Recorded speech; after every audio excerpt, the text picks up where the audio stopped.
All right, I think I'm live. Can everybody hear me okay? I think there's a few of you here already. Announce yourselves. Today, I'm going to be joined hang on. Can everybody hear me okay? Got to turn that. A few of you here already. Got some feedback. Announce yourselves.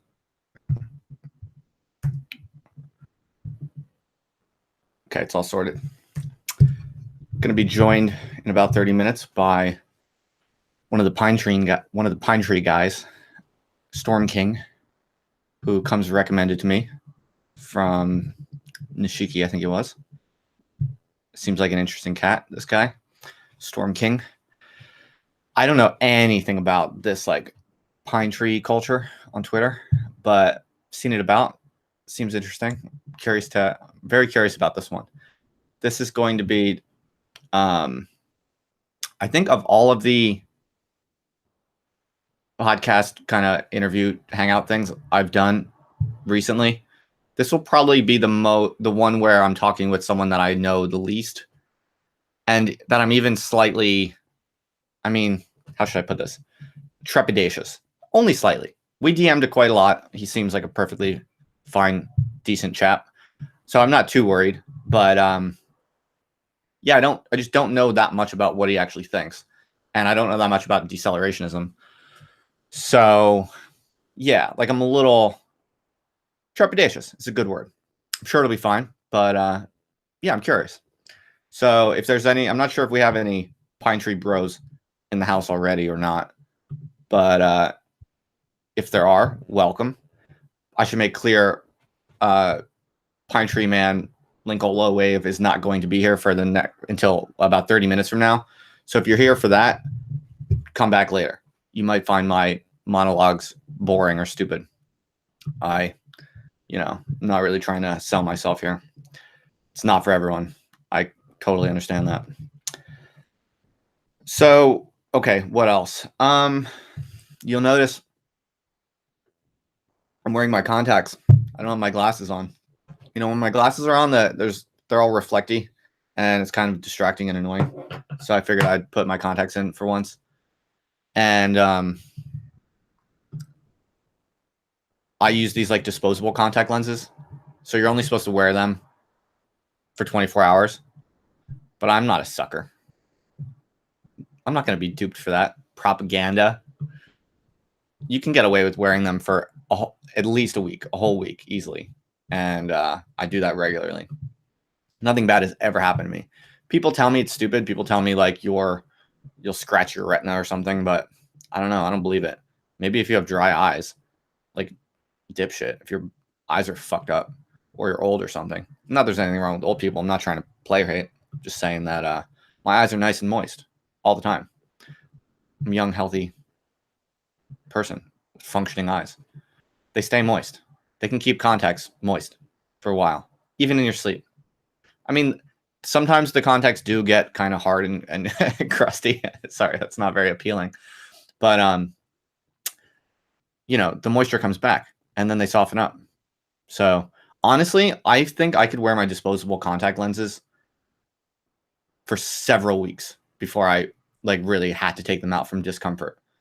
I think it's one of those things like planned obsolescence. They just tell you they only last 24 hours and they spread rumors about the negative consequences. But by the way, I don't know if any of this is true. So kids, don't take my advice. I'm just saying what I do. This could be really stupid. I definitely maybe sometimes make very poor choices. Time will tell. Like if maybe I'll be blind in a year or something like that when you hear about some terrible eye scratch I had.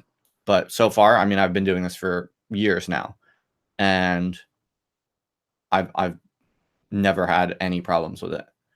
Oh, someone in the chat says that I'll get capillaries over my pupil.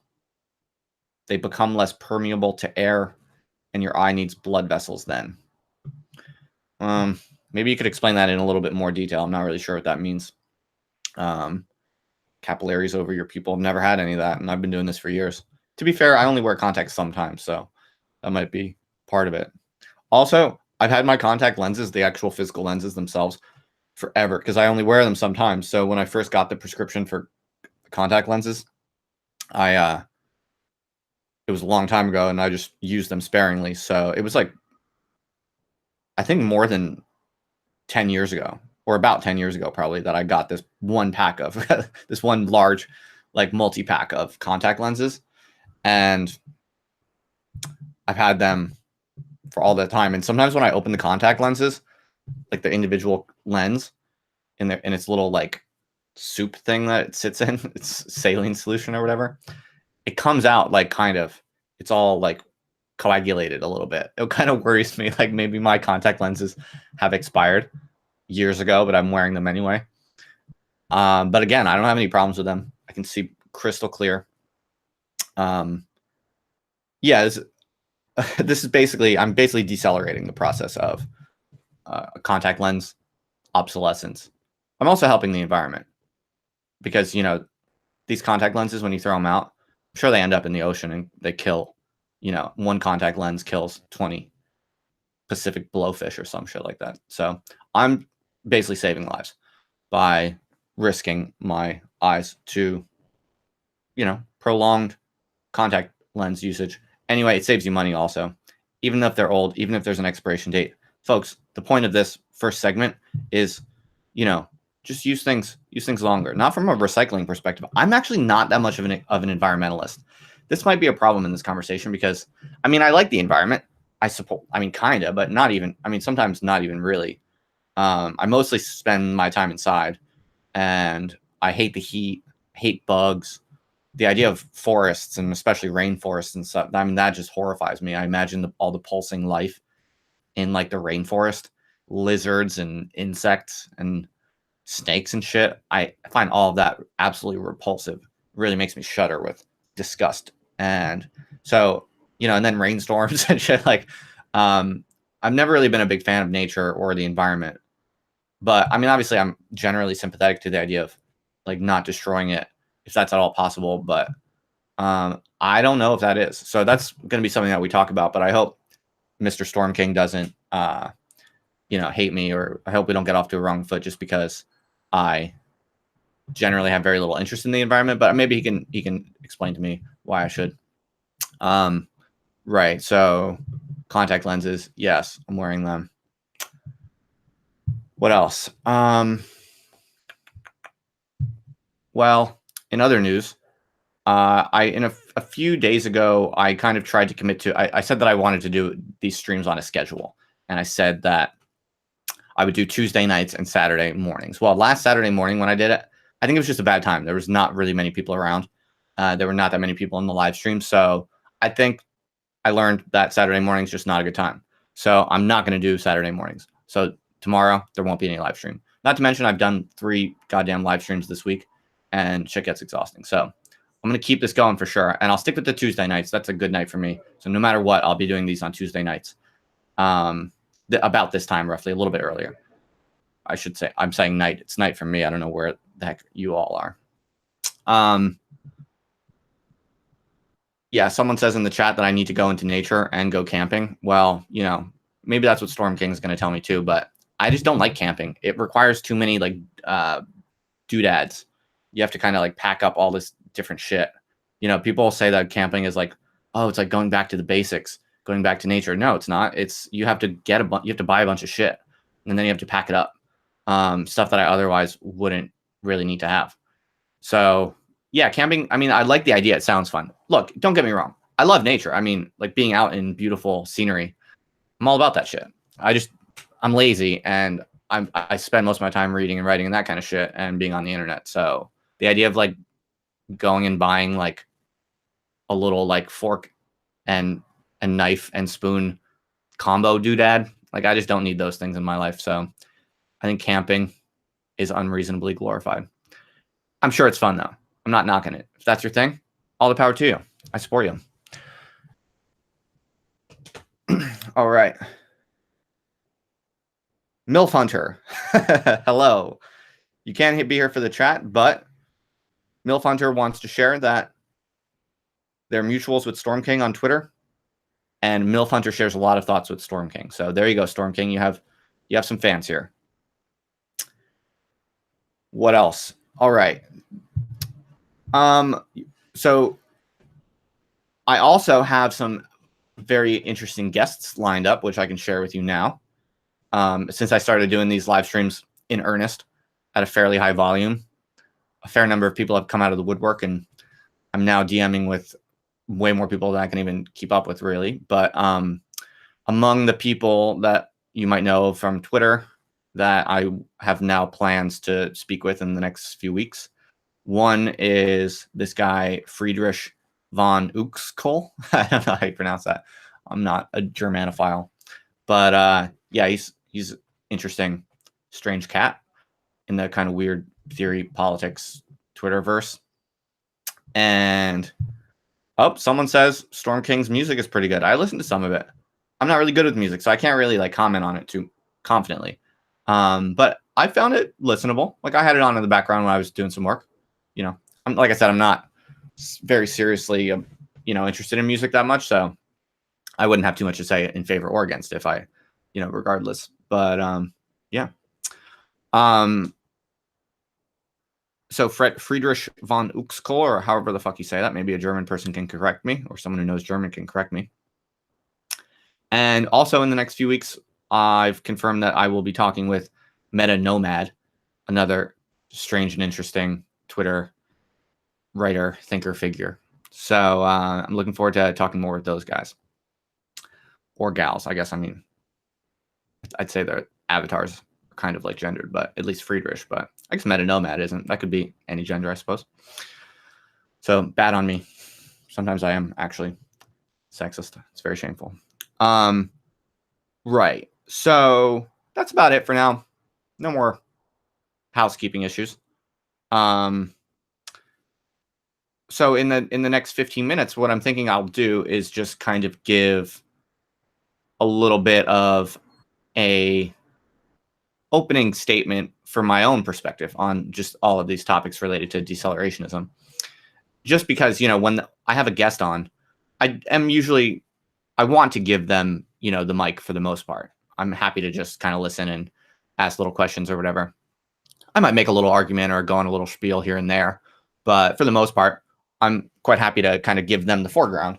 So that's one of the reasons why I do this first 30-minute monologue where I just kind of can say whatever I want. So I get it out of my system and then I can listen. Someone in the chat says to talk to Kittler and ask him about his bestiality. Honestly, I would talk with Kittler. But first of all, I mean, of all the people on Twitter, if there's one person who's like most aggressively kind of just nasty to me and quite, I think anyway, it seems like in quite bad faith, it would be Kittler. So Kittler, if you're listening to this or if you hear about it, first of all, dude, I don't know what your problem is. I don't know what I ever did to you. I don't know what you dislike so much about me. But even still, you know what? I can turn the other cheek, bro. I'm happy to talk. If you want to get on here, we can maybe sort out our differences. But for some reason, I suspect that Kittler will not want to join me on here. That's all right. It's all good. Tell them invitation's open. Actually, while we're at it, if anyone has any, good suggestions, I'm always open to new people that I should talk with. So definitely, you can throw it in the chat or send me a message or whatever. All right. So on to my little comments and spiels about the environment and decelerationism and all of this. Someone's asking me, do I have any familiarity with radical green politics? Earth First, Degrowth, ELF, Anti-Civ, and Prim, Ted K. Excellent. Perfect question for me to start off my own kind of opening spiel. By the way, I think Mr. Storm King is listening to this. So if you're out there, Mr. Storm King, before you join me, you can kind of, if you're listening to anything I say and you want to kind of take issue with any of this or use it as a jumping off point for when you arrive in the chat, in the hangout, that's fine. And I'll actually start with that question that I was just given in the chat. So I remember when I was really active in left-wing circles in Philadelphia, like around the Occupy time, there was a left-wing kind of anarchist bookstore in Philadelphia called The Wooden Shoe. And is, pretty cool place as far as anarchist bookstores go. And I had a lot of friends who kind of worked there, and I would go there fairly often. And what's up, Ed Berger? Good to see you, dude. I remember I was like young. I was like, 22 2 or something like that. I remember I came across one of Ted Kaczynski's books in the anarchist bookstore, very, very left-wing place. And I was like, I didn't know anything about this kind of current or tradition, really. I was like, the Unabomber? The Unabomber has a book in this left-wing bookstore. I was like, well, that strikes me as a little strange. Generally, the left tends to be not so keen on, especially like, white individualist men who, kind of go off on their own and kill people, especially because the Unabomber is a pretty notoriously, negatively charged symbol, I guess you could say, or even just, the term the Unabomber. It's sort of like in American popular culture, kind of stands for like, it's a symbol of evil, right? So in my kind of very ignorant mind, I was like, this is very strange. And it remains very strange. And this is one of the things I want to talk to Storm King about, because I know Storm King is quite, I don't know if he would call himself a follower of Kaczynski. I guess that's a kind of dangerous thing to say exactly with those words, given that dude was like, killer. But Storm King's in the chat. What's up, dude? But in any event, he clearly is very interested in Kaczynski. And that's interesting because I'm pretty sure Storm King identifies as a right-winger, kind of right-wing decelerationism is I think what he has in his Twitter bio. So it's very fascinating that there's kind of a right-wing kind of lineage from Ted Kaczynski, but apparently, there's also some left-wing lineage from Ted Kaczynski if, you can find him in left-wing anarchist bookstores. So that's one of the things I'm very fascinated about, is how kind of radical environmentalism, especially kind of militant activist and, environmentalist politics strangely confounds kind of the left-right coordinates. And so I'll be curious to know if Storm King's reading of Kaczynski and interest in Kaczynski has anything to help us unpack that. Because I honestly find it very baffling. I've never really studied Kaczynski too much. I mean, I've read a good handful of his pieces, at least, in a cursory way, but I'm not an expert at all.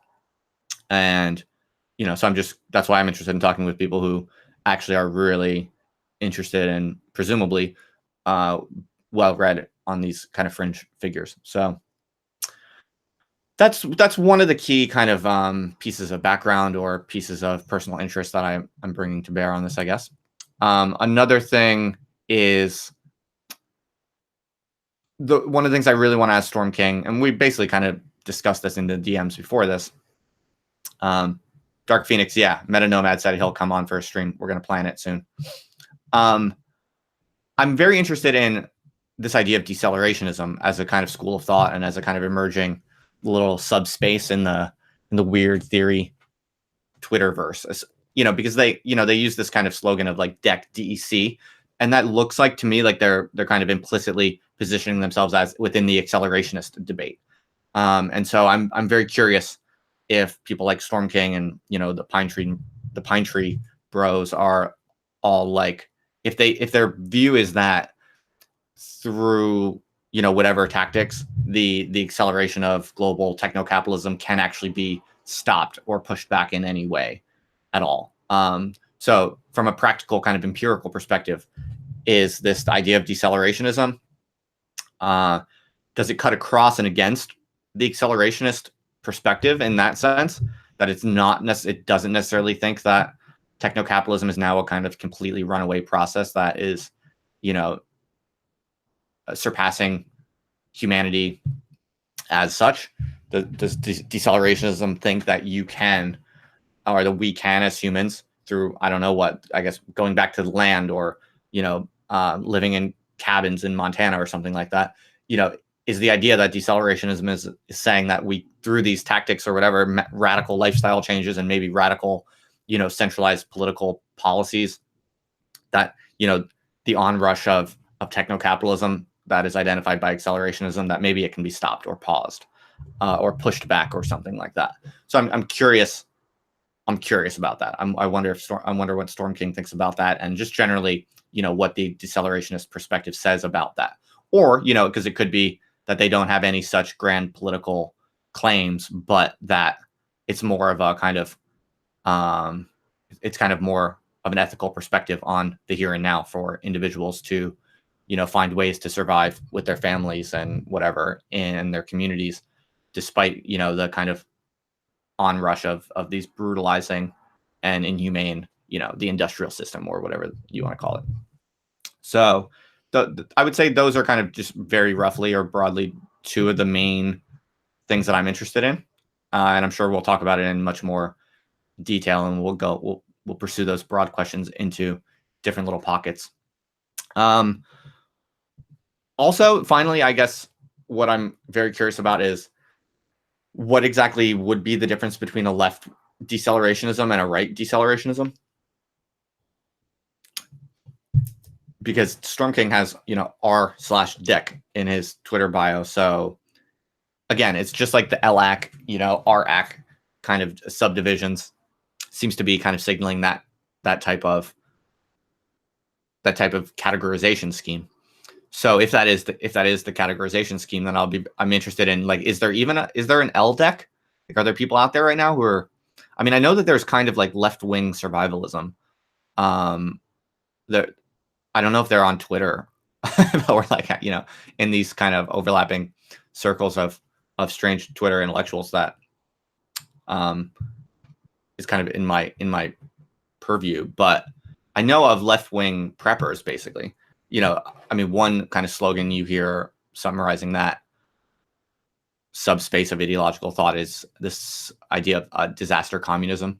I don't know if you've heard of that, but there's that line of thought basically thinks that when there's ecological crisis or technological or political crisis, then there's a kind of natural tendency that actually brings people together, and that communities are forced to communize resources, and that there's actually this kind of natural consistency between ecological crisis and specifically kind of like climate crises and kind of communization tendencies.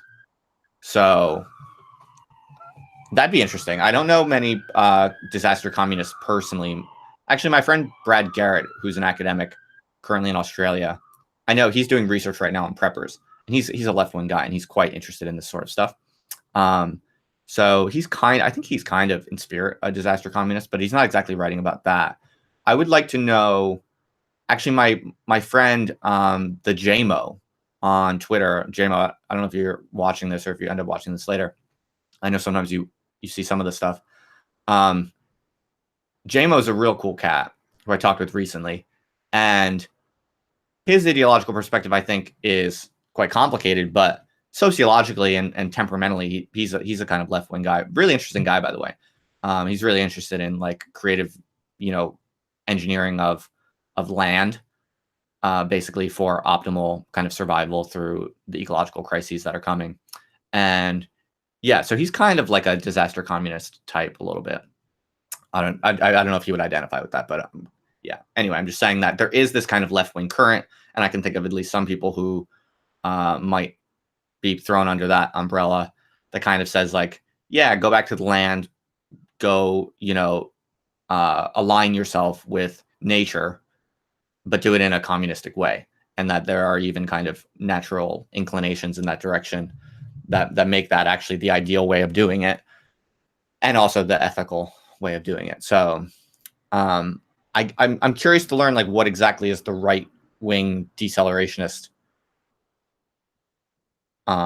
position or stance. Like what exactly makes it right-wing? By the way, I was talking with Storm King in the DMs, and I think at this point people kind of know me a little bit as like that academic guy who's willing to talk with people who, in respectable circles see as kind of outside of the lines of polite, respectable discourse or whatever.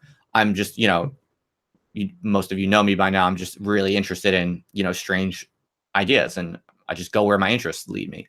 So one of the issues with that is that the internet is a very strange and wide open place, and so you really don't ever know exactly who you're talking with or dealing with. And while I'm much less allergic to taboo ideas than the average academic. I mean, shooting straight with you, that I'm there. I definitely have lines that I'm not especially interested in crossing personally. Like I'm not interested in like white nationalist shit and like actual literal racist shit and people whose mission and explicit politics are about like that are like in any way like anti-black or shit like that. So I do, I'm pretty freewheeling and like talking with lots of interesting, crazy people on the internet. But I do, before I talk with people, I'm kind of like, okay, can we just clarify, just confirm for me you're not like a fucking like actual super racist white nationalist, because I'm not like especially interested in going on YouTube with that type of person. So I do have this kind of conversation with everyone. So I did confirm with Storm King that he's not going to be coming on here to like cry about like white genocide and how these sorts of things. So that's cool. I do have some standards, people.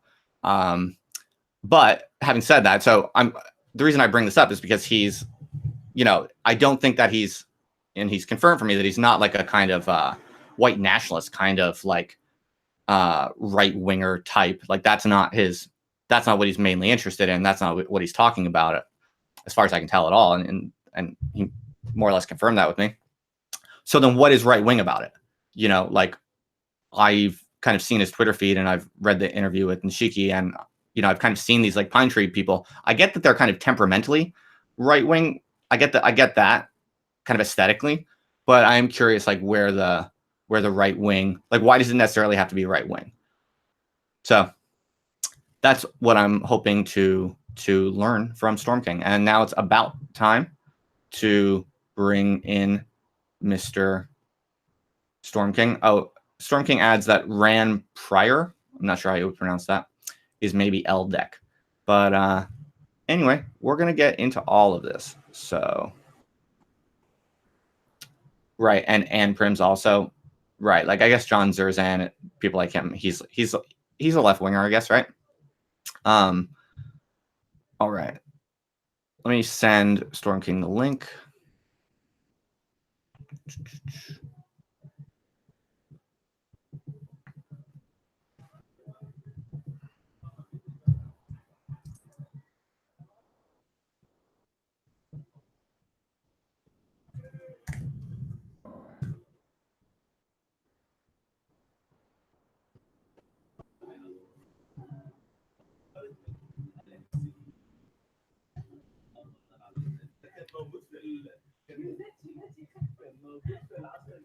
All right, there he is. Storm King, can you hear me okay?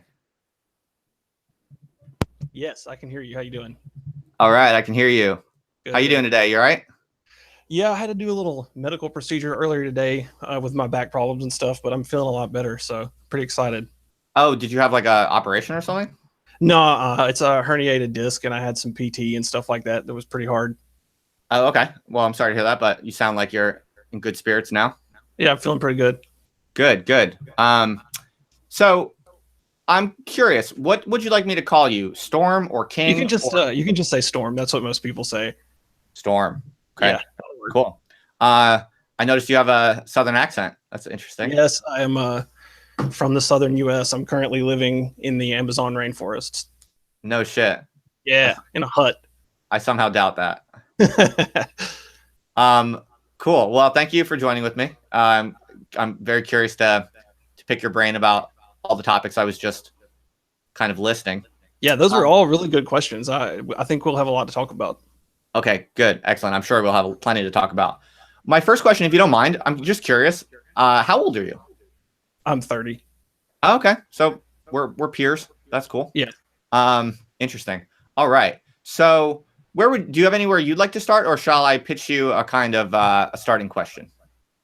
I'll start with, you asked what makes it right wing. Well, in my opinion, there's a lot of reasons that you would want to decelerate or roll back modernity or roll back techno capital.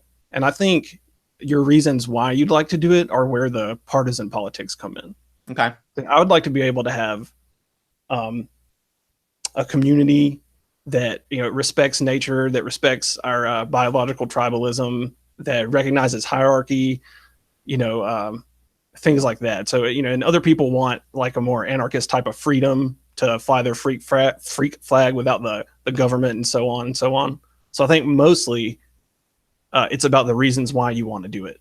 Like a lot of people are right when they say that techno capital enables an insulation from the consequences of nature, which can allow things like post-structuralism to exist. You know what I mean? Right. So there are natural consequences bent into going against the grain or living against the grain of nature. And today, respect for those consequences is kind of seen as right wing. People will say that's not natural. That's now a right wing sort of outlook. Right. Okay. That's interesting. So, in other words, from your view, a left wing kind of environmentalist group that, takes to the forests and bombs, tractors or whatever in protest of deforestation, and a right wing group that does something similar to you. The only difference is that they have different motivations. Yeah, different motivations, different reasons for doing it. They have different outlooks. Like I said, the process and the actions are the same for both people. Like hippies who have been living in communes and growing, organic vegetable gardens and raising sheep, that's decelerationist praxis. It's been around for a long time. The new thing is bringing it into a dialectic with accelerationism, which was an experiment for me, which turned out pretty well. Right. Okay. Okay. So now what if I said to you, like, I'm also interested in, protecting the environment and, sustaining a community. But I think we should do it in a communist way or something like that. Like, I guess you just disagree with that. Well, no. First of all, I'm really sympathetic to anti-capitalists because I think capitalism like totally sucks. It's awful. It has been one of the main forces that's turned the world into this grid-like, at the risk of sounding cliche, it's like an open-air prison. Everything is regulated. You can't even go walk.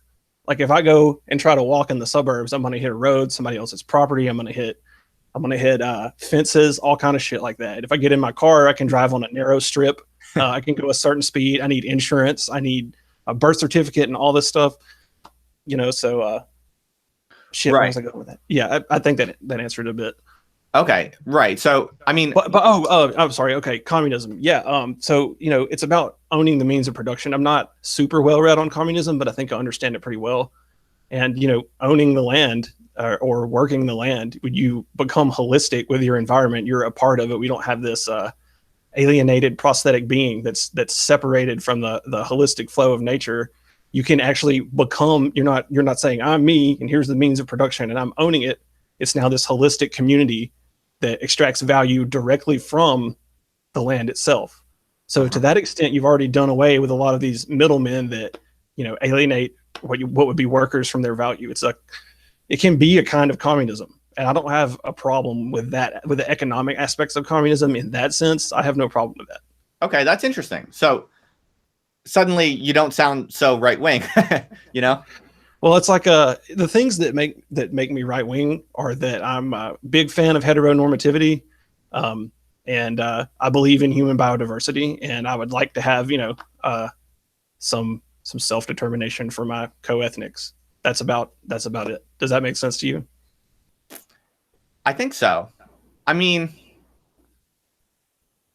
yes, I see what you're saying, and like I believe that that family is an inherent natural good, that heterosexual relationships that are productive and produce offspring are an inherent good, are a natural good. They're like blessed by nature. It's clearly there's wiggle room in the things nature produces, but if we try to divine like what's the intent, what's the meat of the process, it's families and children.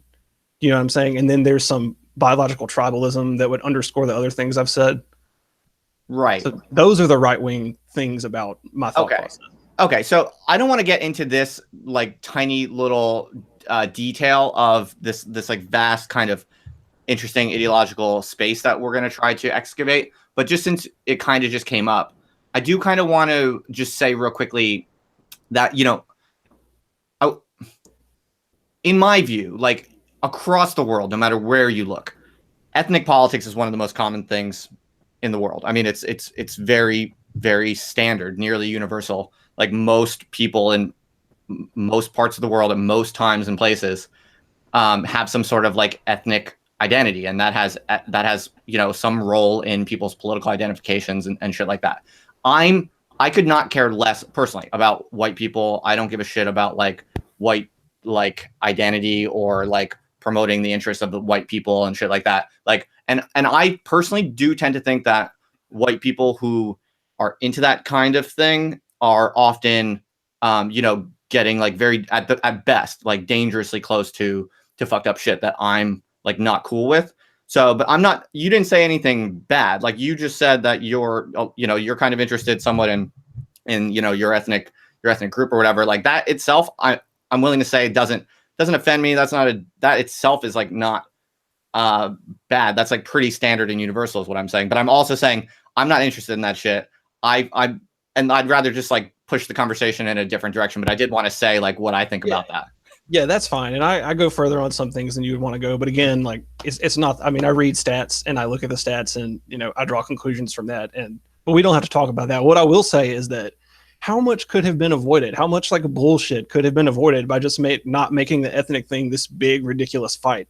Like we could have just say, everybody have some self-determination of your ethnic group. And let's not, you know what I mean? Let's not make it a big fucking thing. That blows my mind. It could have just not been that much of a problem. But I mean, that's a huge historical question and stuff. But so, Right. Well, I definitely think like, I mean, I have plenty of thoughts, but let's just go back into the main accelerationist, decelerationist kind of divide.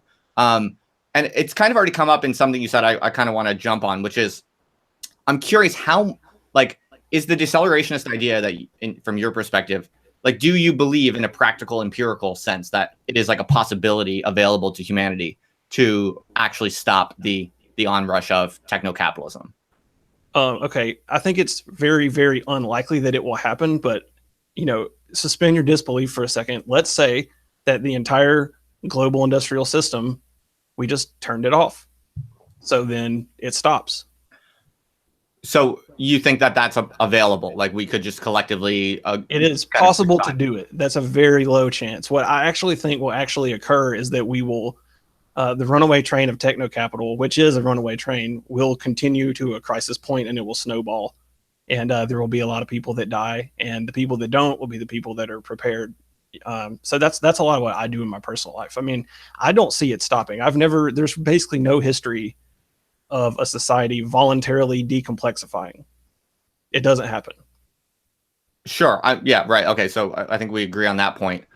So you don't think it's likely that people are that we're I don't think a worldwide neo-Luddite revolution is very likely. Right. So you're basically basically just planning for everything to go to shit, but you're going to try to survive it. Yeah, I don't know what else is available to me now. If there could be some sort of black swan event, plenty of things are within the realm of possibility that we might not even be able to fathom.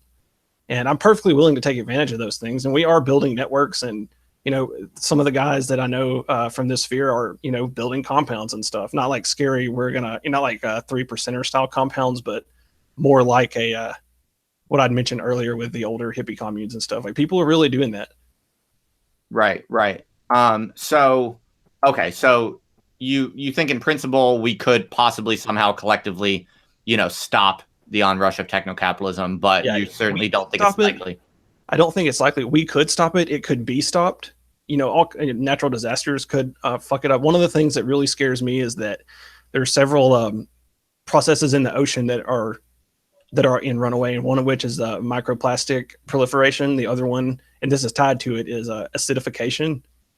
And I've talked to one of my buddies dates a marine biologist, and they haven't published it yet. I've been waiting for it for a long time, but they were writing a paper, and the paper is a prediction that within 50 years, about because of the death of phytoplankton and oceanic algae, we're going to see a huge drop in oxygen production.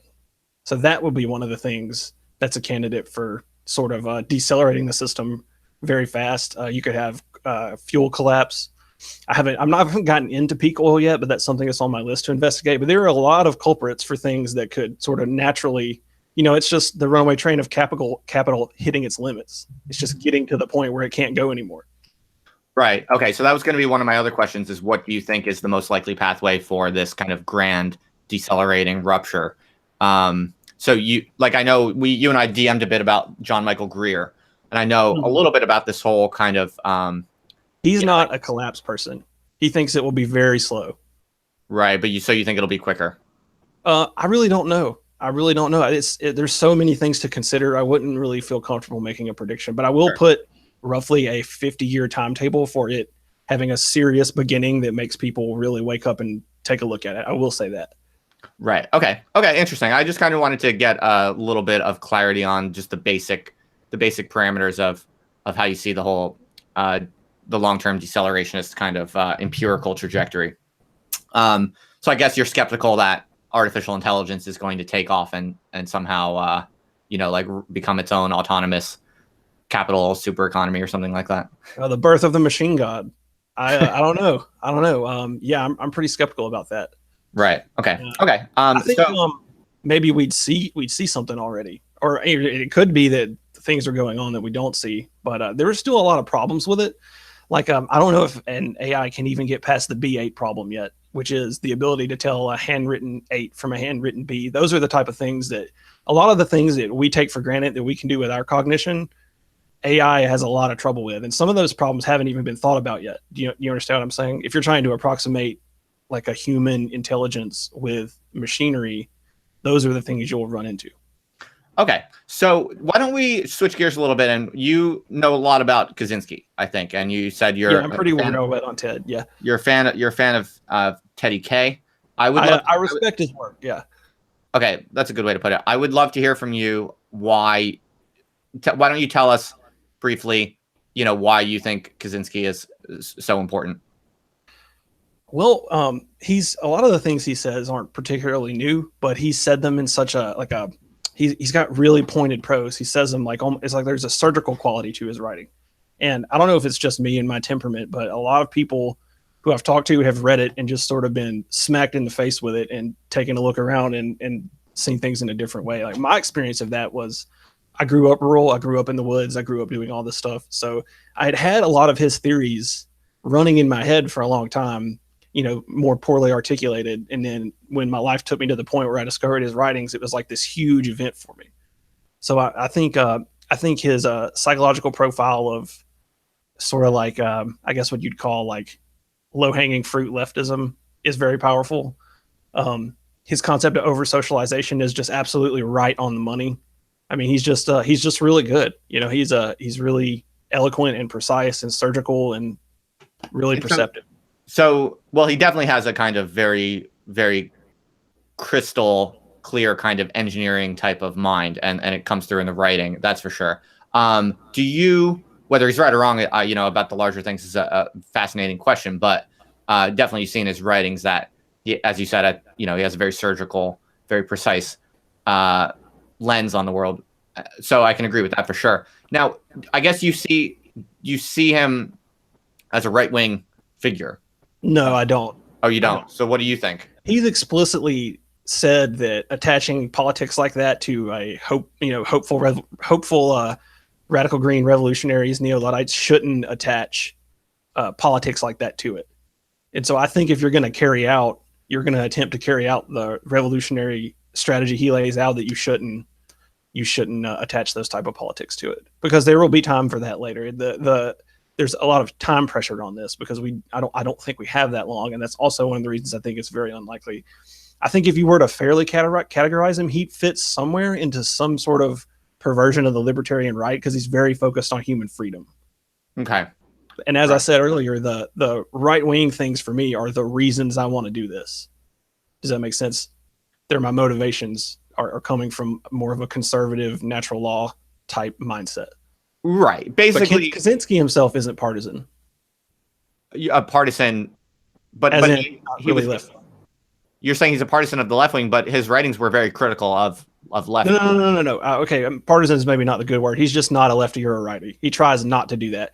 Now, he comes off more as a righty, and I think it's pretty fair because there's no scathing critique he's written of rightists. He just sort of adds a caveat sometimes. And rightists are like this too. Do you understand? Yeah, I see what you're saying. I'm just trying to think it through. I mean, he's sort of a fascinating character because you can have a left wing version of him if you want, and you can have a right wing version of him if you want also. That's right. He's very hyper focused on his issues. I mean, it's interesting because I guess I'm very intrigued by figures that are like that, figures that who have a kind of really incisive critique of something, but it doesn't really map easily to left or right. Well, see, the thing is that there's a new axis, and you can see it with Accel and Decel, is that you got your left-right axis, but there's also what's been called a green and black axis, and that's roughly like futurism or accelerationism, which is upward. People will say upwing, and then you have downwing, which would be like decel and neo-Luddism. So Kaczynski maps really well on the green-black axis, but he's, where do you put him on the left-right axis? I think it's fair to put him on the right. Okay, interesting.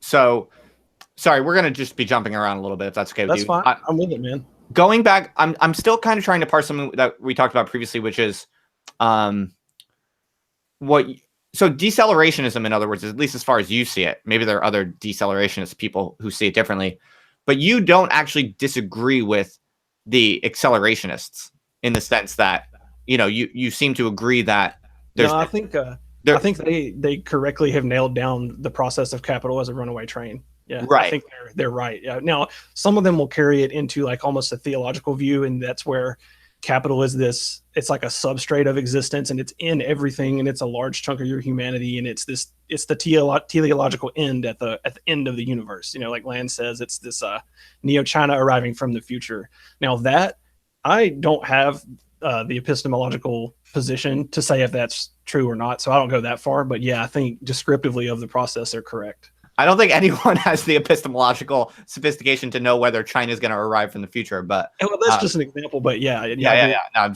just busting your chops. Right. So, okay. So that's interesting. Like that was one of the basic things I would just wanted to kind of clarify. Like if the whole decelerationism thing, if that's people saying that accelerationists are wrong, or if it's just like a different angle. And it sounds like it's more like the latter. You agree that techno capitalism is accelerating, you just think that it's going to go kaput. It sucks. You think it sucks and it's going to go kaput, whereas some of the other accelerationists think it's going to be this kind of like singularity takeoff, somewhat theological kind of moment. I think if that takeoff happens, it's much more likely to grind you up in the gears as a no longer needed piece of human trash than it is to exalt you and make you some sort of transhumanist god or uploaded consciousness to the network. Like here's the thing about decelerationism is that I hate to say this because of what this phrase is associated with, but it's a humanism. It believes in a certain ontology of humans and what they are and the conditions under which we flourish and the things that are bad for us, body and soul and psychologically. So it's sort of like this rebellion of the human as a human in nature against the alienated person who is abandoned their humanity, sometimes accepted inhumanity as part of themselves. It's a rejection of that. What I see as a submission to techno capital. Yeah. Okay. I can see that. Yeah. That's your whole like kind of natural law angle. I get that. Yeah. And you know what? I have some sympathies for that. I'm kind of something of a Catholic guy myself. And so the whole natural law tradition. Yeah. I have some sympathy for that for sure. Now, are I've seen you've kind of referred to mysticism. So do you want to talk about your attitude on religion? Yeah, I am. Earlier on in my life, I spent a decade studying under the tradition of Rinzai Zen, which is, I don't particularly think it's Buddhism, but it's understood as a school of Buddhism. So I went through the whole process it started really young for about 9 or 10 years, and I am an ordained teacher of that sect. Now I don't do it. And I'm not a monastic. It was just, something that was part of my development. And I can tie this to decel if you like. So I see going out into the woods and being immersed in that, like, it's the most atavistic environment that you can have when you go out into the woods. You're surrounded by, the world as it is in its most ancient form. And the only degrading, pathological, painful modernity that is out there with you is what you bring. So if you can establish a frame of mind that's just clear, that's just present out there, and it isn't plagued by these things, if you can let this egoic process of your self story and all your pin-up things from the past and all that, if you can just drop that and be out there, then there is no modernity, there is no capitalism, none of that's there. It's just you being what I would call like the human 1.0. You're in Aboriginal dream time. Okay. That makes sense. That's a pretty flowery description, but I think I see where you're putting out. So yeah, you kind of see Buddha, like Zen, Buddhism, meditation, whatever you want to call it, mysticism, as a kind of psychological decelerationism that's correlated with that's a good way to put it. Your larger decelerationism. So a question came up in the chat, like someone wanted to clarify what exactly do you mean by humanity? And I think that's a good question. Like, so, you know, the accelerationist view on this is that techno-capitalism is speeding up so much that you can't really afford to be merely human anymore. I mean, like, we can't, as human beings, with all of our limitations, it's like we can hardly even keep up with the demands and expectations of this inhuman, hyper technical system that we are merely now pawns of. And so that's why the accelerationist view tends to be kind of anti-humanist, because it sure looks like humanity, as far as a lot of us can tell, it seems to be on its way out through forces that are larger than us. So, you know, so I definitely understand, as I said, I'm a Catholic kind of guy, so I definitely understand the natural law perspective and, you know, the idea that there are certain ways of living and acting and thinking that are just freaking better for people, more in line with like what humans are. I can definitely be convinced of a lot of that kind of perspective, and which often is, you know, leans culturally conservative. I have a lot of sympathy for that kind of stuff. But how do you, like, do you think that humanity can somehow survive in the long run through this hyper techno-capitalist process that we're going through right now?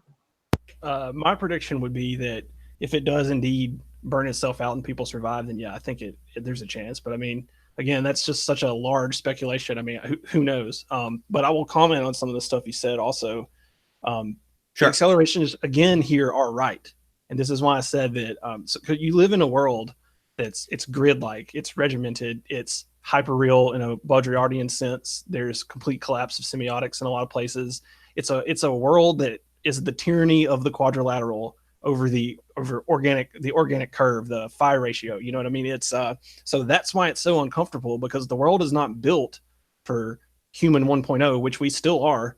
It's built for post-human avatars. It's built for simulated people. So that's where all that stress and the destruction of humanity comes from. You're living in a world that's trying to slot you into the position of a machine. I mean, think about the school system. It's tiered, and everybody learns the same thing at the same time all across the land. And, you know, those are your horizontal lines. And you got your vertical lines. All your classes are divided and everybody learns the same thing. The goal here is to turn out replaceable worker parts to slot into the inhuman capitalist production system, right? Mm-hmm. That sucks, dude. That sucks. Okay. Yeah. So yeah, definitely. The system is humanity is no longer needed, or maybe it's still needed to work the parts and fix the machines, but it's clearly moving in that position. Now, can you retain your humanity? Yeah, but it takes a lot of effort. You got to do a lot of stuff. You know what I mean? It takes some work, and that's something I try to live as much as I can. You know, I still go to my job, and I still have to do a lot of that stuff. But our family has a lake house that's way out in the boonies, and that's sort of like our old prepper compound. And, you know, I've got if I'm within, I'll say 70 miles of that lake house, I can get to it with what's in my car at all times. I can get there. Like, I'm committed to it. You know what I mean? So yeah, they're right. The accelerationists are right. It's just that I won't submit. I'm not going to submit to this inhuman fucking Cthulhu monster. Okay. Yeah. Again, it is actually, like, you're quite anti-capitalist, as you said yourself earlier. So, you know, and you also said you're cool with the idea of, like, communists basically trying to do what you're doing and doing it in a communist way. So you're not against that either. So I definitely understand. I understand why you identify as right wing, but, you know, you're far from, like, on every single dimension, an absolute right winger. Yeah, that's fair to say. I mean, I have a lot of special snowflake. I invented my own ideology, so know, or cobbled it together from pieces of others. But yeah, no, like, as far as the capitalist economic stuff like that, the thing I like about communism is the critique of capital. That's the part that I value.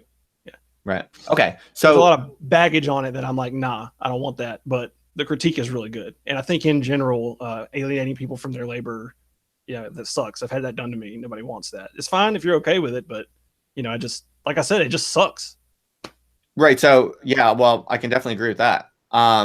Okay, so I'm curious a little bit, if you don't mind me asking, like what what is the like personal lifestyle of the decelerationist? Actually, before we get into that, which I want to hear more about, could you like who are the other decelerationists? Like tell me more about this little world of like the Pine Tree Bros, or are there Pine Tree Girls? Yeah, there are. Yeah, there are a few. Yeah. No, generally with like radical politics online, you get a lot more guys than girls. I don't know if that's everybody's observation. That's what I've noticed. It can be the case. But so tell me about this like niche. Like how did the Pine Tree like Twitter intellectual political like niche emerge? And are there other like big players in that niche that you want to talk about? It would be easier for me to like make a list and tweet that out than it would be for me to like remember everybody right now. I'm just curious, like if they're But it all started back a couple years ago when some frog Twitter guys, Mina4 and people like that, were tweeting about Kaczynski, and that's where I first saw it and thought I'll go read that, and it just blew my mind. In frog Twitter? Yeah, Mina from frog Twitter, Minaquanon4. He's the one who kind of did the original Kaczynski posting. That's interesting. So Pine Tree Twitter emerged downstream of frog Twitter as a split off. Yeah, a little bit. And when you say frog Twitter, you're talking about like Pepe or Kekistan or what exactly? Oh, no. That's a specific group of like 15 guys, of which Bronze Age Pervert is one. Okay. That you're calling frog Twitter. That's what frog Twitter is. The people who say they're frog Twitter because they came from Pole and have like a Pepe Abbey, that's not what it really is. Okay. So there are a small number of elite frog Twitter figures. Right. And yeah, I'm not one of them. I just like those guys. You know what I mean? But okay, so Bronze Age Pervert is one of them. Who are the other main figures of frog Twitter? You got Bap and Mina and Loki, Stud. I won't mention him; he's locked. It's hard to remember them all. There's just a few. I'm terrible with names. I don't know. No, it's okay. I'm just curious. I wouldn't expect you to have this stuff memorized. But okay, so Pine Tree Twitter emerges downstream of that, and yeah, it's a loose connection, mostly through just them doing the Kaczynski posting is where a lot of us first read it. So that's sort of like the genealogy of it. Okay. And do you guys mostly interact on Twitter, or are there other like Pine Tree like spaces? Yeah, there's a few guys in my area, that I've hung out with and met. Oh, you have meetups? They're not official meetups, but I guess you could call them that. But no, there's a lot of guys. There's like 4 or 5 chats of Pine Tree folks that are full. And this is kind of because after frog Twitter did that Kaczynski posting, it was later on it was me and a couple others that just sort of just ran with it and like, oh, this is my brand now.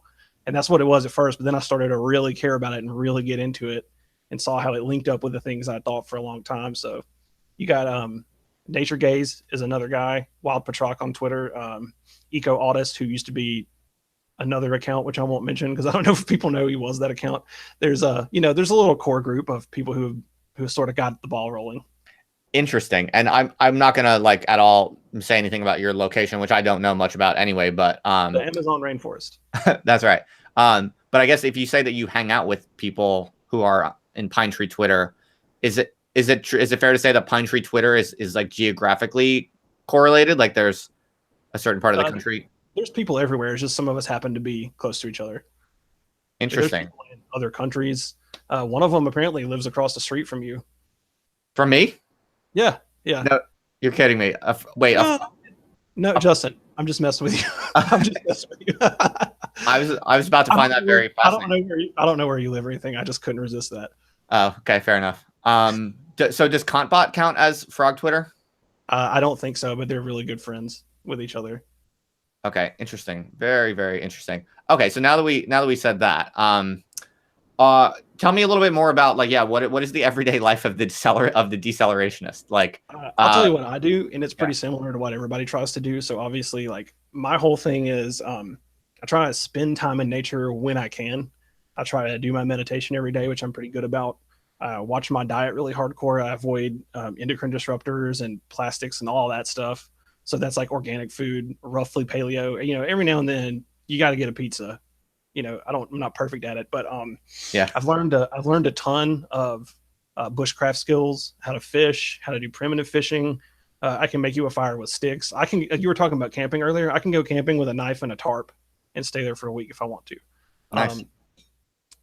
Nice. So it's in general, it's bushcraft, permaculture, prepping, and living in such a way that you sort of like alleviate these big effects of industrial society on your psychology and on your body. I think it's important to like not ignore how it affects your body.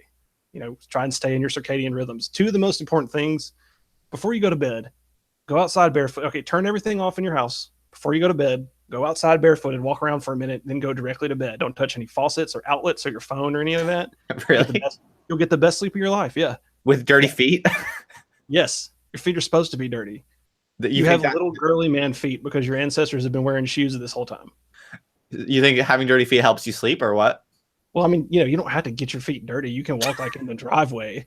The other thing is, and I can provide you with a peer-reviewed scientific study on this, you need to sun your penis. It has to be in the sun at least, I would say, 20 minutes a day. You're laughing, but these are facts. This is decelerationist praxis. Have you ever done that in your life? Have you ever been nude in the beautiful sunlight? Go do it. I heard this meme on Twitter at one point. I thought for sure it was a joke, but you're saying it's not. I mean, it's humorous, but it's actually backed up, which that surprised me because I mean, I do it because it's fun. But it's actually backed up, and it's actually good for you to have for both sexes. It helps to regulate your proper hormone levels. But you said, what do you mean for the only one sex has penis though, right? Well, okay, you know what I mean though. Just to like to sunning your reproductive organs. Yes, sun your vagina, ladies. Sunning your genitals is good for both sexes. Okay. Well, I'm gonna have to look that one up. I'm open to reading whatever study you have. I'll find it and send it to you after this. You can post it. I mean, I'm not. My laughter is not to say it's necessarily false. It's just hilarious, primarily. It's funny, yeah. Okay. Well. So. What else? Well. Okay. So how do you make your money through internet jobs or what? I am a OSHA compliance officer for a construction company. I spent the last several years actually working as a construction worker. I've also got some degrees that I tried to use in a white collar setting, but it was just so foreign to me that I couldn't tolerate it. So that's how I make my money. And the good part of that is that the way the industrial construction industry is that you spend large chunks of time being laid off, and drawing unemployment. So that's when I have time to do all this stuff. Right. Wait, you're drawing on unemployment and stuff, or what? What did you say? I might have missed it. When you're in industrial construction, you spend a lot of time laid off because when the company doesn't need you, they lay you off, and then they call you back, hire you back in when they have another project because they don't want you to just sit at home getting paid. So when they do that, I'll draw my unemployment benefits, or you work a little cash job or whatever. But usually I just draw my unemployment and I do all my woodsman shit.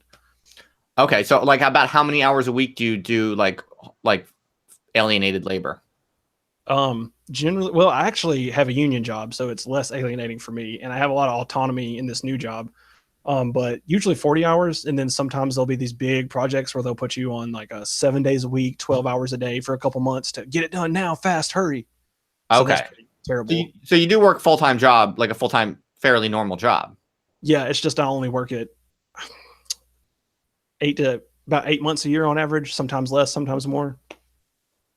Right. Okay. Because I'm kind of intrigued by the idea of moving somewhere in nature that's really beautiful, but also super cheap, and then just doing work on the internet for 3 hours a day, and then just that's the type of thing that my family's trying to move to.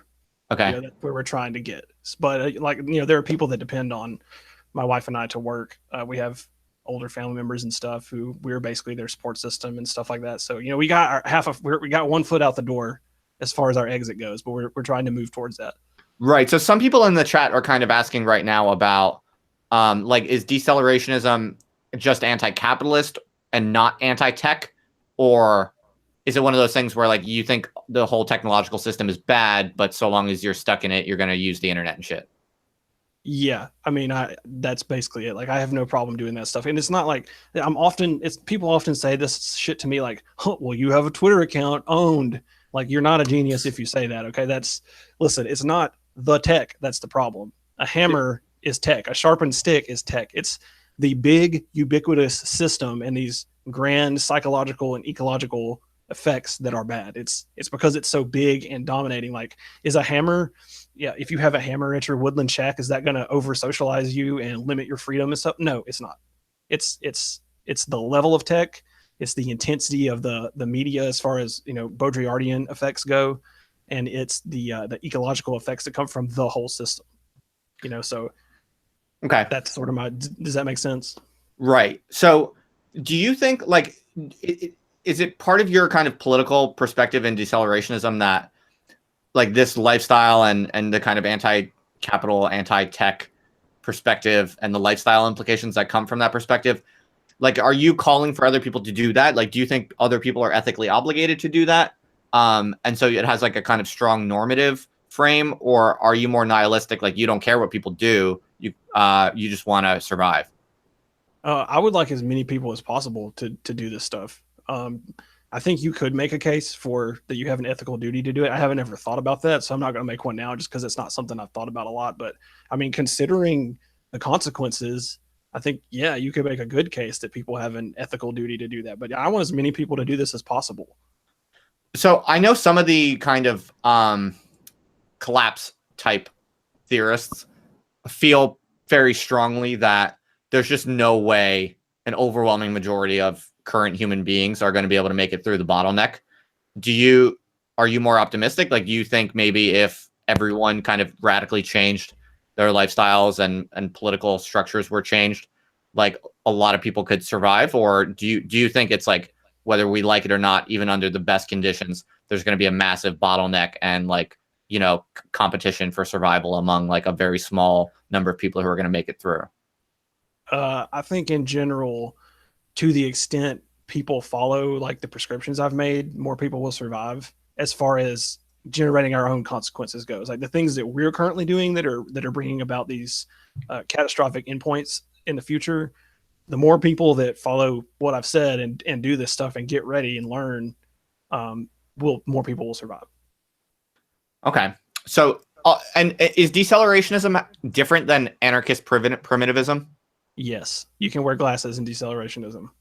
But I mean, we're interested in stopping at the pre-industrial, not the primitive.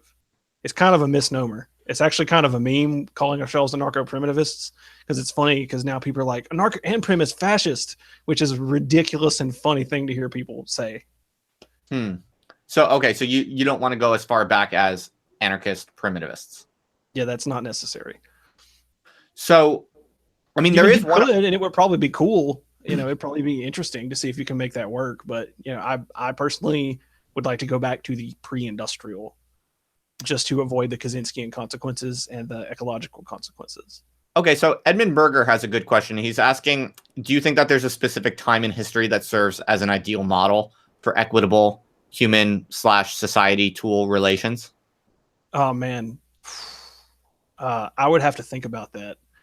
Because I mean, it's, first of all, this is not like a situation where rolling back the tech is going to solve all the problems. Humanity has some problems that aren't solved by that. So I don't want to say a time, you know, because I'm thinking, you know, the first thing that comes to mind is medieval, but there's other problems there. So I don't really know. That's actually something I should really look into, to be honest with you. Right. See, I'm just going to go off script a little bit. Like, I feel like I'm well game for like living in nature, somewhere more beautiful and working less. Like, I'm with you 100% on all of the anti-capitalist stuff. Like, I think capitalism is fucked. I think it's totally horrible way to live. People are super alienated, depressed, unhealthy in so many ways. So I'm down with that whole critique. And so, yeah, part of me is like, hell yeah, I want to work less alienated labor. I want to live in nature. I want to fucking sun my dick or whatever. If that sounds good to me. I want to, you know, walk in the forest with my bare feet before sleeping. Like, that sounds very beautiful, and I see the attraction. But the thing, like, I don't want to give up the internet and shit like that. Like, I yeah, I feel you there. There's a lot of things that are nice and fun, you know. That it would be hard to give up some things. I play World of Warcraft occasionally, you know, but yeah, I would give it up. I mean, why could we not just organize healthier, less alienated functional small communities and kind of rewire or re-harness technological capacities for like disalienated purposes. I mean, I'm not so confident anything like that is possible, but from the decelerationist perspective, like if I were a decelerationist, I would say like let's decelerate everything that's alienated and fucked, but let's use this high level of technological sophistication to do it, and let's enjoy Yeah, it. Let's enjoy it to the maximum. Yeah, that's what a lot of people think. I mean, even Kaczynski himself is clear about using technology in the interests of pursuing his goals. You know what I mean? But I also think one of my favorite insights that Ted has is that when you get a new piece of technology and on paper you're like, this is just going to be good. Everything about it's going to be good. There are almost always unforeseen consequences that are negative. Like my example earlier where I said, oh, you can't even walk anywhere. That's because of the car. The car seemed like this beautiful freedom. We'll go places fast. It's going to make our lives so much easier. But okay, it did that, but it also kills tons of people all the time. It's implicated in environmental destruction. It's absolutely limiting to freedom. You know what I mean? So let's say you try to keep the internet, you would probably see how having it would. I think if you had the internet in the absence of a lot of these other things, the particular problems generated by the internet would become more obvious and potentially more pathological. Right. Okay. I'm getting some questions in the chat about like, do you think that pre-industrial kind of tight-knit communities, which tend to be, they tend to be pretty like super hierarchical and fascistic and communist. Are you into that or against that? Like, do you think that the ideal decelerationist community today would be, would it approximate that pre-industrial kind of primitive fascist communist form of like, super hierarchical, kind of brutally rigid social norms? I think that there are natural hierarchies, and I think you get a lot of the pathologies that people pin on hierarchy itself come from hierarchies that don't reflect the natural hierarchy. I mean, we all know that people are not physically, cognitively, ethically, morally equal, or maybe not morally, but you know what I'm saying? They don't have the same grasp on morals. People we're just not like that, and there's a hierarchy that's natural. So when you take someone who's maybe not in that hierarchical place, not in a high place, and sort of artificially make them at the top or in a position of power, then you get a lot of those consequences and like the bad shit. It's not necessarily that it's a hierarchy; it's that the hierarchy is now perverse. Like in a lot of ways, our top down sort of created systems reflect like civilization itself.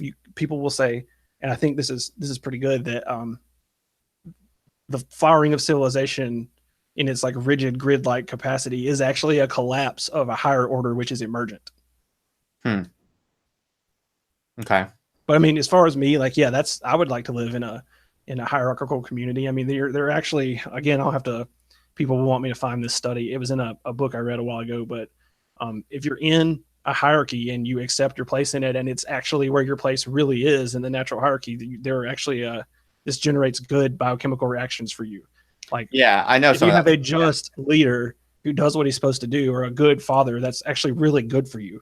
Yeah, I know some of that stuff, and I know like also that people like Jordan Peterson are on about that sort of stuff. I think that there's a lot of legitimate research there for sure. Well, I mean, as a kind of left-leaning dude, I'm generally into like the most radical possible egalitarianism and increasing opportunities for flourishing among people who are generally stuck at the bottom of hierarchies, really. And so the question there is like how much of current kind of suffering from people at the bottom of today's current social hierarchies, like how much of that could be alleviated by fair, just, and perhaps radically different distributions of resources. But I definitely agree that humans don't like the absolute absence of all hierarchy and all possible domains is actually quite anathema to that's not what people actually want. We want legitimate and well calibrated, shared senses of of capacities and values and skills and all of that. So I think like what I I don't know how far we would agree on all of that, but I can definitely see that what we currently have and this kind of like idea that there's no hierarchy that's legitimate, and that kind of like nihilistic postmodernist kind of like naive leftism is definitely like, yeah, I would agree that I think is like a huge ingredient in like really serious cultural ills today.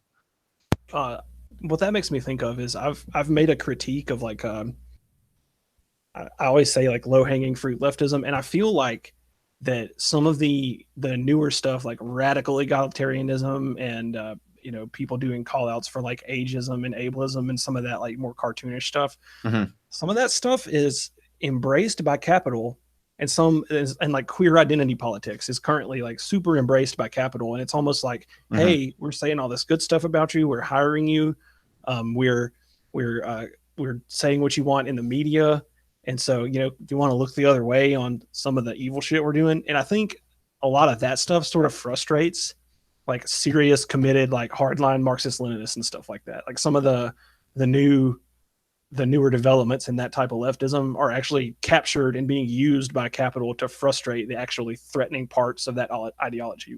What do you think about that? Yeah, I think a lot of contemporary leftism is basically capitalism under a dissimulated garb. So I think like what much of the public face of contemporary leftism is a lot of it is essentially exploitative, competitive, strategic behavior to get resources in competition with other people trying to get resources, but instead of doing it on the open market in terms of like value production and exchange, you're doing it through moralism, really, which I see as kind of like creating disingenuous symbolic structures to basically like leverage guilt and sympathy and stuff like that for and social status seeking and stuff like that to basically get money and resources for you and the people that you are on your team, basically. And so in that view, I think that's consistent with what you're saying. Like a lot of leftism is absolutely as exploitative and capitalistic and consistent with capitalism as a businessman or a CEO or whatever is. It's almost even more ethically unconscionable because the main difference is that it's layered with like lies and disingenuous kind of like moral posturing. Yeah. I agree with that. And another thing that I've noticed, and I've seen this like same debate play out, like somebody that's like a tanky or something like that will say, hey, comrade, today a bunch of fascists went to the gym together and ate an entire organic chicken each. We need people like that to carry out the communist revolution. And then that person will be dug through the mud as a fascist. But you know what? That's probably true. You probably need a lot of able-bodied, strong people if you're going to do like physical revolutionary battle with capital. That's true. And so capital uses those type of like identity politics to frustrate that effort. Right. And you're not even against other people doing that, right? I mean, you sound like you generally want all people to, like live in this like more natural, in this way that's more consistent with what you see as natural law and is healthier and more empowering for everyone. Yeah, that applies to everyone. Yeah, right. I want everybody to do that can do that. You should. Right. That might even dispel a lot of the tensions people have just to do that. Like some of these guys that are way too online, if they would just go camping for 3 days, like you would feel so much better. You could just, I mean, it's not a cure-all, but yeah, I think it would help a lot. Like I want everybody to pursue these things. Right. Okay. Yeah. Okay. Interesting.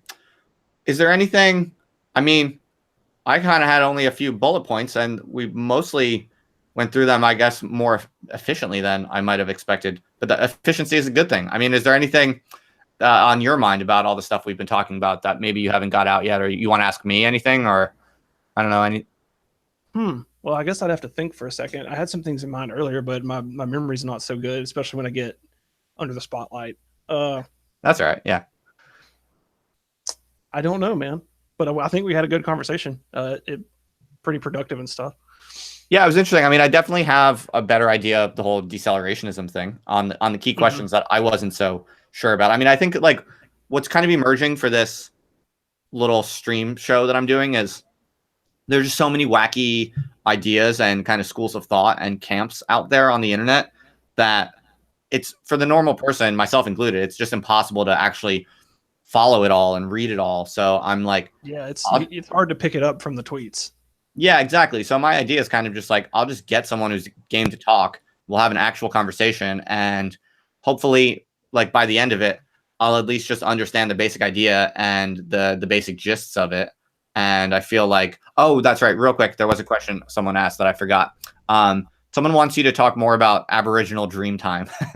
Oh man, I don't remember where I actually read that term. I think it might have come from that David Pinchbeck book that I read like 15 or so years ago. But this is actually mentioned in Bronze Age Mindset. I know you're a big fan of that.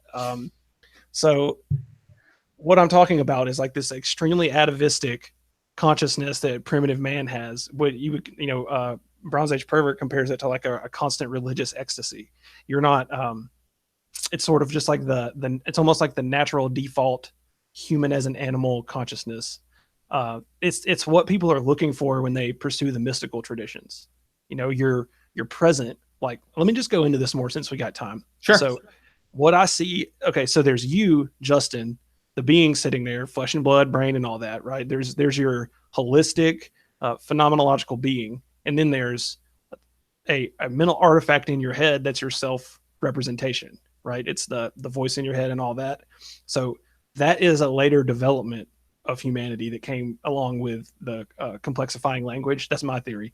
Okay. And so Aboriginal Dreamtime or Enlightenment or Samadhi or immersion or whatever you'd like to call it is about clearing away that falsehood and not viewing yourself through this filter or lens of mental abstractions and mental artifacts, and just having this sort of baseline holistic experience of being in the world. It's it's the phenomenology of cognition. You're just sort of clearing everything away and just existing as you exist in the flow of everything holistically. So that's Aboriginal Dreamtime. Okay, gotcha. Yeah, I mean, I do some meditating myself. I haven't done it for too long, but probably more than like a year now. I do it pretty consistently, and I've read some books about Buddhism, and there's, I don't know if you've ever read this book. It's called, I think the name of it is Why Buddhism Is True, and it's like the neuroscience of Buddhism. Yeah, there's definitely lots of research that shows, meditation is a totally legit physiological, hack that you do to yourself to basically bring multiple, physiological subsystems into greater harmony. I mean, that sounds kind of trite and like spiritual, but it's very, very backed up scientifically. Like, yeah, you actually do a lot of good for yourself in doing that. So there's nothing too far out about that. Well, if you look at our epistemological situation, one of the ways I'd like to explain it is, so here you are, and all the information that you get about anything comes through the senses, and we're including like logical thought as a sense, because you perceive your thoughts with your mind. Does that, if you agree with that? The thought is like a perception. A thought is like a perception. It's incoming information to you. You got your consciousness, and everything comes into it through these specific venues: sight, smell, sound, touch, thought, etc. Mm-hmm. So in order to verify that you are actually perceiving, number one, things the way that they are, and number two, perceiving the totality of things, you would need to get outside the process of yourself perceiving to verify that it's actually that you're right, that it has integrity, right? So you have to get outside the entire process of your being and say, oh yeah, okay, yeah, that's how I'm seeing it in my head. You can verify the process. Okay, here's another problem. If you do get outside somehow and see that, now you have to verify the process of the verification, and then so on and so on and so on and so on forever. So, there are plenty of natural and practical truths outside of like the ultimate metaphysical sphere. But as far as that ultimate metaphysical sphere is concerned, we're surrounded in an epistemological fog. There's always room for doubt, always. So you can't really ultimately know. So I think probably the most authentic and real experience we can have is that holistic, unidentified, clear experience of just being. And so that's what sort of drove me to study Zen and to apply that to like my practice in the woods and stuff. Right. Okay. Yeah, I can see that for sure. Someone is asking me about the relationship between green politics and right wing politics in general. Like, it is kind of strange or curious why all of a sudden there's this kind of right wing interest in the environment. Because for a while a lot of people would have seen it as, the right wingers, they love capitalism, they love business, they hate regulations, and there's been a long time there's been an impression that the right doesn't care about environmental degradation.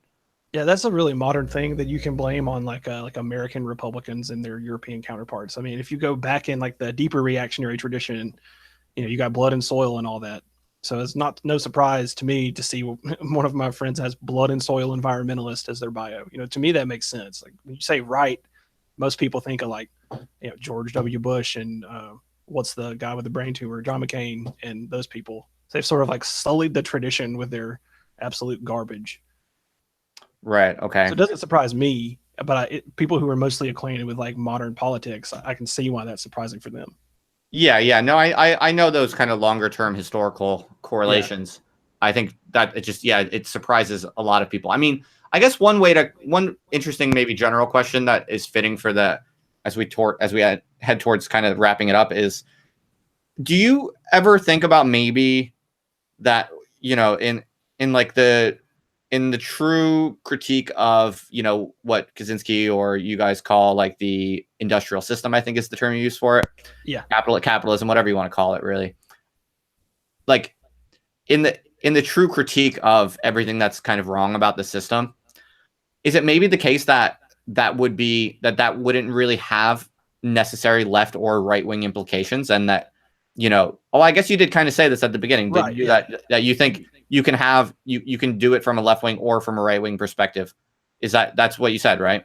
Yeah. If you have a fact-based critique that you don't bring politics into, then it'll be outside left and right. Where the left and right area comes in are going to be your motivations and what you think. It's the description of the problem. If it's a really good description, it'll be outside that. It'll be kind of impartial. And so then you say, okay, well, what do we want to do about it and why? That's where you can start drawing left and right divides. Right. Or there are left and right divides in terms of temperament. So like, yes. Yeah, I think that is actually more correct. Yeah, but that, I'm very drawn to this idea which I've been kind of thinking about for a while, because I don't know how much you know about me, but I was for a long time like really hardcore leftist activist, and then I'm still like a lefty kind of dude, but I just basically recently like totally stepped outside of all currently existing leftism for reasons which I could, I've talked much about elsewhere. But so now I'm kind of just in this like, netherworld ideologically, and that's why I'm having all these different conversations with all these different types of people, because it kind of just seems to me ultimately that as long as you're seeking the truth and you're doing it in the most honest way you're capable of, and as long as you're talking with someone who at least is trying to do that too, no matter how different they are, or even like how fucked up you might think their views are, like any number of people that are doing that basic thing of like trying to get at the truth, they're going to go in a convergent direction, and that direction is going to be increasingly free of left or right wing connotations.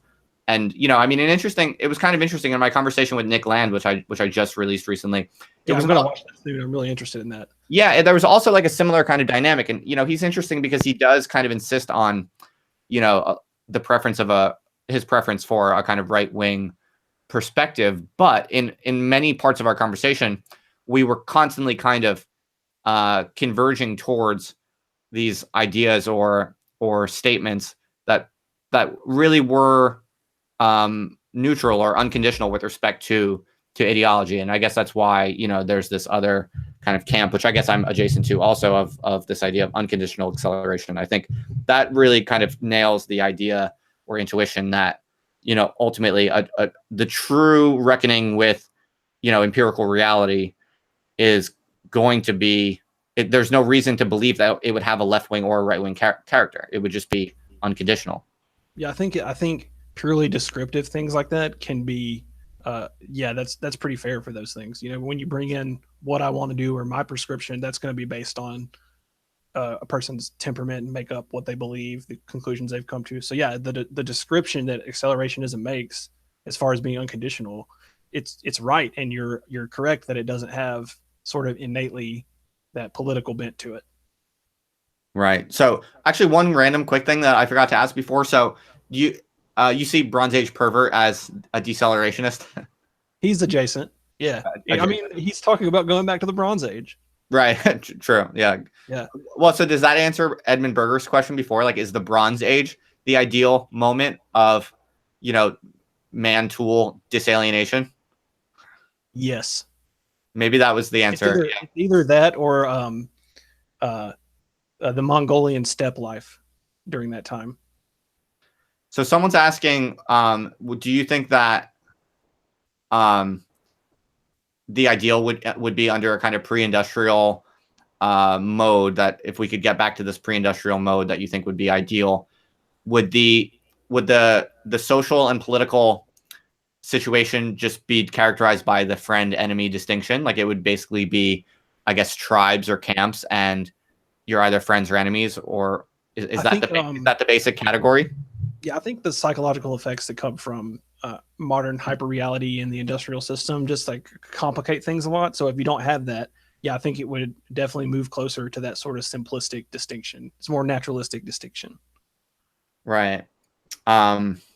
Someone wants to know, like, how would any of this be distinguished from folkish movements, like, you know, agrarian nationalism and stuff like that? Or is this is kind of just in that tradition?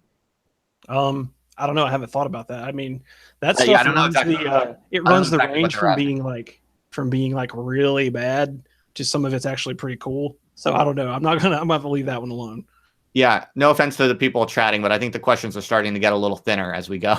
Yeah, nobody's asked me about rhombus Earth, so you got spared that. Someone wrote it. Do you want to? What is rhombus Earth? Okay, look, the Earth. Okay, I know most people believe that it's a flat plane with an ice wall on the outside. Okay? Yeah, most people think that. Yeah, and then you've got the dome on top, right? This is not true. That's a clever lie put out by NASA and the UN and the reptilians. The Earth is a rhombus, okay, and we live on the top. And when you go over the curve of the right angle, you don't notice it because it's a really gradual right angle, okay. And there's something on the bottom of rhombus Earth, okay, and we're gonna figure out what it is. One day we'll get there, okay. And NASA's not gonna stop us. I don't know you well enough to know if you're trolling or not. That's all I can say, man. That's all I can say about it. Someone says that's a lie, but I'm gonna not take the bait there at all. But thank you, thank you for sharing that perspective. This is a free speech zone, so whatever. Yeah. Edmund Berger is back, and he wants to know this time. Do you have any views on modern micro manufacturing tech? Does he mean like tiny 3D printers? I'm not familiar with that. Maybe you can clarify. But I guess I don't know. Maybe like nanotechnology, or maybe 3D printing. It seems bad. You're against it because you're against. I mean, it's just. I don't think you can throw technology at the problem to get rid of the problem that comes from the ubiquitous systemic nature of technology. That's ecofuturism, and I think it's very mistaken. Right. Okay. Yeah. Ed said 3D printing and shit. So you're not interested in any of that as having. You're not interested in any of that. Well, I mean, I myself have 3D printed a couple thousand AK-47s, but beyond that, no. Well, I mean, I guess I'm interested in whether or not it might be the case that, technological acceleration with every new, layer of advancement, that we'll be able to craft new types of lifestyles and communities that might actually be like radically more, sustaining and satisfying and promoting of, human flourishing. So it's like, I guess if I had to choose between more technology or less technology, I guess that's kind of that's probably one of the main questions that I guess accelerationists and decelerationist would disagree about. Let me put it to you like this. Now, even in Ted's work, he leaves open the possibility that humanity could potentially progress to a point where humans are of such quality that we can handle this stuff without the consequences. Now, part of the nature of the technological problem is that, like I said earlier, we're still humans 1.0. and technology accelerates really fast, and our development as an organism in evolution is really slow. So it's greatly outpaced us, and that's why it's shredding us up. So, I actually think maybe if you can rein it back enough to where it can catch up with where we are, and maybe the technology can develop at a rate closer to our own rate of development, that might be a way out. So I'm gonna leave that open ended. Like this, I try to keep the decelerationist thing sort of grounded in physical stuff and grounded in like practical realities as much as I can. So I want to leave these things open. I don't want to be like unrealistic about stuff, and I don't want to draw a line in the sand just to draw it. Just, you know what I mean? Yeah, sure. No, I appreciate your modesty on questions that you don't have strong views on. It's always healthy. So, yeah, this has been interesting. I'll have to digest all of this. But I think we covered a lot of ground. I'm quite content to let you go if you want to. But if there's anything you still wanted to get out that you haven't got to talk about yet, do you want to talk about your music? Oh yeah, I mean, I'll say something about it. People find it really funny that I make like synthwave is like a techno futurist genre, but I mean, to me, it makes sense because I'm using a techno futurist genre to kind of comment on the possibility of a really scary, shitty ass techno future. To me, that makes sense. Plus, I'm mainly a guitarist. I also play the banjo, and that's why, like, when I used to do music, that's what I would do. But like, I don't have time to find a drummer and a bass player and organize band practices and all that with all my family and the stuff I got going on. And I can make synthwave with just me and my keyboard and my guitar. So that's where that genre came from, and it's not that hard. And are you're kind of in like a music group with other people on Twitter? Is that right? Like, what's that about? I'm curious. Akira is a guy on Twitter, and he runs Love Crypt. It's a little record label. So I got my first album put out through them. So Akira is like a record label owner? I mean, yeah, it's not like a, I mean, it's on Bandcamp, and then we've had a couple shirts printed. It's not like a big thing. No, there's a lot of good music on there. Are you familiar with Nishiki? Yeah, I know Nishiki a little bit online. Yeah, he's put out some music on that same label. So you, Nishiki, and Akira, you're on the same record label. Could you say that?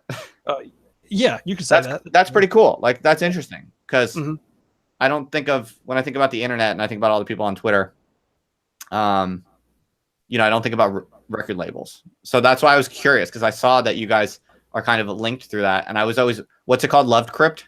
Love Crypt. Right. Yeah. Lovecrypt.bandcamp.com. I mean, I like the idea of labels. The reason I'm asking about this is because I like the idea of labels. Like, I kind of want to like start a label, but not for music, for like, I don't know, bloggers or something. Just the label idea, like the idea of a record label. And then you're talking about a bloggers union, and you should do it. I don't know. I'm just thinking, like, I'm into clubs and shit. Like, I'm into clubs and cults and crazy kinds of groups that are like intense and tight knit, and like also gangs. Like, I'm into gangs, and I've never really been a part of a gang or a cult or a record label, but it seems like a cool thing to do. And nowadays there's a sense of family and belonging and having comrades and like-minded people and community. So yeah, that's hitting all the happy human boxes. Right. There's also like people have social media labels nowadays. Have you ever heard of that? No, but yeah, that makes sense. It's very strange, but like it's really like the big YouTubers and shit, like people like Jake Paul, they have social media labels where they're basically like, it's just like the old record labels. Like, they find young talent who like have abilities but don't have money or time or resources, and then they like say, okay, come live in this house that I bought in LA, and we're all just going to make videos and shit together, and that's a social media label. That's pretty cool. I didn't know that was a thing. This is kind of, yeah, I'm just very intrigued by all these sort of like emerging social techno capital forms, and that's why I was curious about, because I've seen kind of like you, Akira, and Shiki, people like you, and the whole Love Crypt thing. So really, it's just a digital record label. It's like a little like clique of musicians, kind of. Yeah, and there's some really good stuff on there. I encourage everybody to go check it out and buy stuff. Cool. Anything else you want to plug or whatever? No, I'm good. Thanks for having me on. We had a nice conversation. All right. Yeah, this was interesting. Definitely. A lot to chew on. I at the very least, I already understand the idea of decelerationism better, and the whole kind of, the basic gist of it is now much more intuitive to me. And hopefully it is to many other people who have been kind of watching this little camp of the Twitter like theory verse recently. So hopefully this is now a fairly accessible one-stop shop for people who want to know what this whole decelerationism thing is about. Yeah, nice. Well, thanks. Thanks for talking with me, Storm King. I will talk to you later. All right, see ya. All right, see ya. All right. Well, that was interesting. What do people think? That one didn't take quite as long as some of the other ones do. I think we covered the main topics that we wanted to cover, I guess, relatively quickly. So yeah, that was interesting. Got a little dicey there at the beginning, but yeah, I think that was all okay. I think seems like decelerationism is it's not really that different than accelerationism. He agreed with most of accelerationism, just kind of said, but I think we should live differently in a more humanistic, natural law consistent way. That's reasonable enough, I think. And, I mean, I know at the beginning it was a little hairy with like the white people stuff, but, he said at the end, well, he said throughout actually that, these prescriptions he is kind of promoting for like the decelerationist lifestyle or whatever that, that he thinks is a better way of living. He wants everyone to do them and have them. So, like that's fine then, I think. Anyway, I only get upset with people and pissed off at people, and I would really like go hard against anyone who's like saying that they think like technological bottlenecks or ecological crises need to be solved through a kind of like hard-nosed, unequally distributed, like race-based or class-based or whatever based criteria. And like they're promoting that kind of like policy or that kind of perspective or whatever. Like that's fucked up. Obviously, like I would not, like sit here patiently listening to that sort of perspective. But he wasn't pushing any of that. So, I thought it was interesting as far as it went.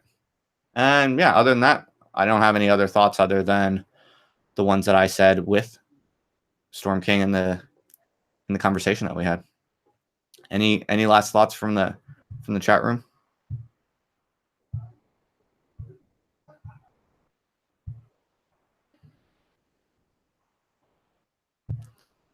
All right. Well, I think we'll leave it at that, folks. Thanks for hanging with me. It's been another interesting one. And yeah, I'll see you on the other side.